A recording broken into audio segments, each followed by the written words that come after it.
আলাইহিস বলেছেন যে পৃথিবীর সবচেয়ে সুখী মানুষটাকে জাহান্নামে ঢোকানো হবে এক মুহূর্তের জন্য। আল্লাহ জানেন আল্লাহ পাকের মুহূর্তের হিসাব কতটুকু আমরা জানি না। অল্প সময়ের জন্য পৃথিবীর সবচেয়ে সুখী মানুষটাকে জাহান্নামে ঢোকানো হবে, ঢুকিয়ে বের করে আনা হবে। বলবে, তাকে বলা হবে, তুমি কি দুনিয়াতে সুখে ছিলে? দুনিয়াতে কি সুখে ছিল তুমি? সে বলবে, আল্লাহ সুখ কি জিনিস আমি জানি না। বলেন নাউজুবিল্লাহ, সুখ কি জিনিস আমি জানি না। আবার পৃথিবীর সবচাইতে দুঃখী মানুষটাকে আল্লাহ পাক এক মুহূর্তের জন্য জান্নাতে ঢোকাবেন, ঢুকে আবার বের করে নিয়ে আসবেন।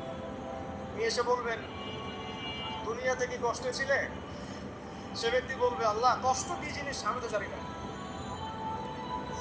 আর কিছু বলতে হবে? একটা হাদিস যথেষ্ট। কিয়ামতের মাঠ খুব সহজ না কঠিন?